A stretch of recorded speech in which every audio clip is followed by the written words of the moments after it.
Robert Christian Arroyos had finally done what he had said he would be doing for the last 10 years. He had submitted his documents for retirement.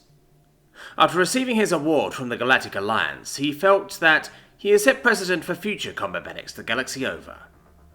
Not much to do after that. He had gone through parades, interviews, and whatever else the brass had deemed necessary to help improve Terran image as a whole. Not that he minded. It let him learn about all the strange Xenos the galaxy had to offer. After Dantris IV, the Grangel were much more open to negotiations. Goiti Milspec tech involved high-yield, slow-cycling precision beam weapons, the only ones in the galaxy to implement such volatile technology. They packed a wallop. A direct hit from a capital ship's main precision beam could breach shielding and pierce thick ablative armor like a surgical lance to assist, but such technology needed lots of time to charge. Gloaty assaults used a leapfrog set of battle tactics, and their Shieldmaiden class support units could simply endure, giving time for their weapons to charge up. It was an effective, if slow, process. The Armadillo people had earned their title of Bro shortly after first contact, after the prank wars had commenced. That whole thing had been hilarious. Lots of data manipulation and cyber warfare, but also the renaming of cities on Galactic Alliance maps.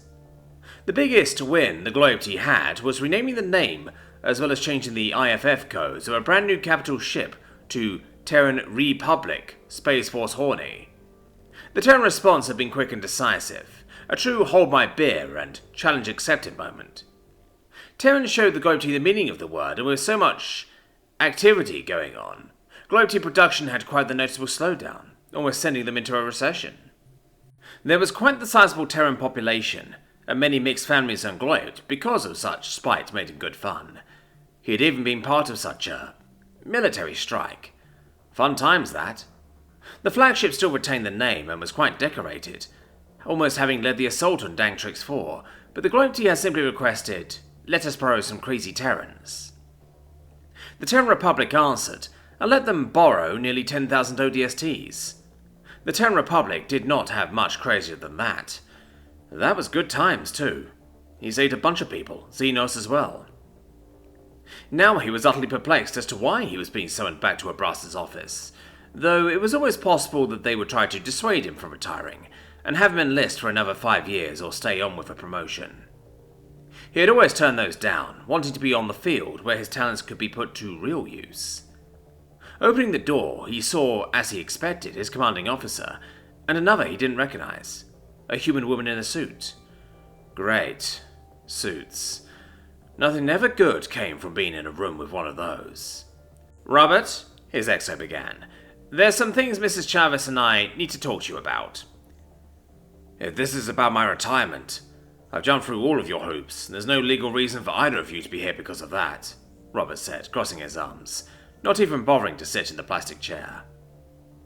The woman in the suit, a short Hispanic woman, said to Robert, "This is about your retirement, but not in the way you think." "Let me explain," the exo said. "One of our high-priority informants arrived yesterday with some damning intel." "I don't see what that has to do with me," Robert simply stated. "Oh, it does," Mrs. Chavez said.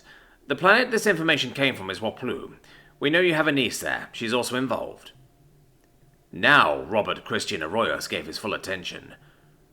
"Run that by me one more time and cut the bullshit," Robert said, voice as a field of icy razors. Mrs. Chavez spoke once more. "Mr. Arroyos, one of our gestators pushed himself to red line to bring us this intelligence in 10 days from Waplu. Somehow, your niece, Selena Rose Thomas, is involved with our informant, which means you will become involved. We can't have that, officially speaking." "Let me be candid with you, Robert," his exo said. "Waplu is going through some shit. The GA has asked us to clean house, and your niece is involved with our informant. I don't blame you, but you go check on her. Now, we can't have Terran Republic military track to the involvement. I'm asking you to do something dangerous. An off-the-books Black Ops where Terra and her allies will deny anything, and you'll be denied any kind of help, legal or otherwise." Robert Christian Arroyos thought for a moment. "My niece is already involved, you said?" "Yes," Mrs. Chavez said.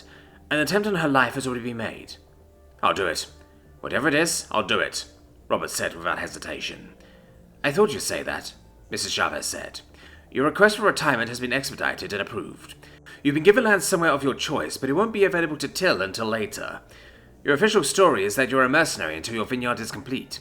You've mentioned it in previous retirement forms. Now I need you to gather those you trust to be on your mercenary team for an escort. You'll be providing anti-pirate support for a Titan-class freighter bound for Waplu. What if they still have contracts to carry out? That's for me to worry about, Mrs. Chavez said. You'll be given everything you need, but this mission cannot be tacked down to terror. You and anyone else you choose will be given cyanide pills. I hope you understand the severity of this. Yes, I do, Robert said quietly. What the fuck has Selena gotten herself into?